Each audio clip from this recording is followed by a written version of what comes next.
bé, a mi m'agrada dir, per anar acabant ja una miqueta, que amb totes aquestes possibilitats, totes aquestes eines, també apareixen molts reptes, com us podeu imaginar. En la qüestió de dades tenim grans, importants reptes a resoldre en el tema sobretot de privacitat de les dades, en l'ètica que fem servir per generar aquests models, el registre, la captura d'informació personal. En qüestions del model parlem molt recurrentment en explicabilitats dels models. Hi ha aquests models que són tan grans, amb tantes neurones i tantes capes, és molt difícil d'explicar per què ha dit A i no B. I llavors hi ha certs àmbits, hi ha certs camps que l'explicabilitat és un problema, sobretot en la medicina i àmbits així una miqueta més delicats.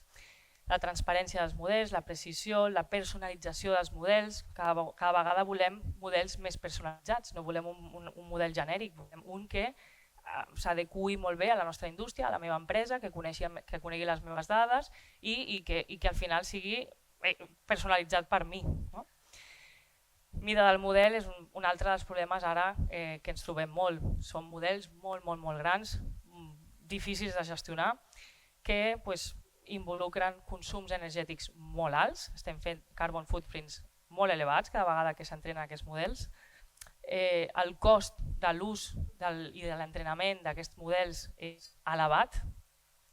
La latència, que és el temps de resposta, des que tu fas la petició en el teu mòbil fins que viatja al cloud i es fa la predicció i torna aquesta resposta, hi ha molt de temps a vegades. I tot això són problemes del nostre dia a dia, sobretot des dels equips que programem, que fem aquesta intel·ligència artificial. És molt fàcil que funcioni, jo el que dic sempre al meu equip, a l'ordinador el meu sempre funcionarà, però si l'hem de posar perquè funcioni a 30 països distints, que el facin servir persones a l'hora, sobretot als mercats asiàtics, que us podeu imaginar que el públic és amb volums molt més altos. És un problema i són coses que hem de dissenyar com a enginyers perquè mitigar tots aquests problemes.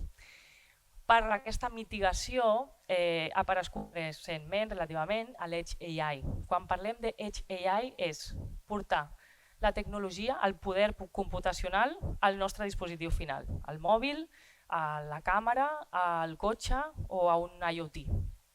I el que volem és dotar aquest dispositiu final del poder de fer els càlculs. I per això han sortit els NPUs. Parlàvem de CPUs, de GPUs, ara parlem de NPUs, que són petits xips que s'estan començant a posar als dispositius finals per poder fer càlculs en relació amb xarxes i amb machine learning, són molt eficients en temes de rendiment i energèticament. Per la qual cosa, com us podeu imaginar, amb aquesta nova influència de tecnologia el que estem facilitant és que mitigar una mica els problemes en relació a dades, perquè si ja no viatgen al cloud, es queden al nostre dispositiu final, estem protegint una miqueta més les dades dels nostres clients.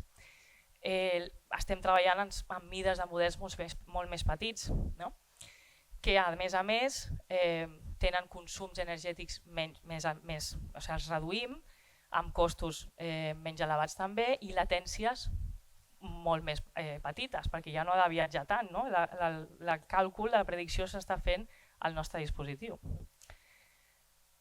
I bé, cap a on anem, no? Quin és el futur de la intel·ligència artificial? Ningú ho sap, això ja us ho avanço. Ningú ho sap, però sí que més o menys s'identifiquen certes tendències. Aquestes, per exemple, he fet un recull d'IBM d'octubre-novembre de l'any passat, on a nivell de tendències es parla que cada cop més estem anant cap a models, en vez de tan grans, models més petits i especialitzats. Estem parlant també que estem tendint a l'especialització sectorial, el que parlàvem abans de tenir models personalitzats a nivell vertical, per indústria. Democratització de la IA és un terme que es fa i s'escolta ja molt. El que volem és donar accessibilitat a aquesta tecnologia per igual a tothom, a les empreses i als usuaris. I democratitzar també la manera en la que estem fent aquests models. que facin amb models en català, no? Que ara mateix crec que s'està fent alguna cosa, però no massa. En temes d'ús de les dades, la generació de dades sintètiques, una cosa que estem fent cada vegada més, i des del meu equip de fet en fem i en fem servir molt, que és al final generar dades artificials, però per afavorir que els nostres models siguin més diversos, és a dir, tinguin en compte una població més gran de les dades i siguin més precisos. Governança de dades, regulació, això moltíssim. Impacte social el veiem dia a dia, no? I estan havent molts canvis en el mercat laboral. L'automatització d'aquestes tasques al final el que està portant és que ens hem de formar en aquest camp, en intel·ligència artificial. Llavors hem de requalificar-nos en moltes ocasions. En els temes de medi ambient, més prediccions climàtiques per optimitzar també l'ús de l'energia. I bé, tot això dels deepfakes, com aquest vídeo meu, que no sóc jo, el que comporta és també la necessitat de tenir i de crear models que detectin aquests deepfakes. I bé, ara ja acabem, però m'agradaria deixar-vos amb aquesta dada, crec que és important i ens ha de fer reflexionar. IBM i Force, això és d'octubre passat, diuen que es preveu que la intel·ligència artificial afegeixi 4,4 bilions de dòlars a l'economia global i no en una dècada, sinó anualment.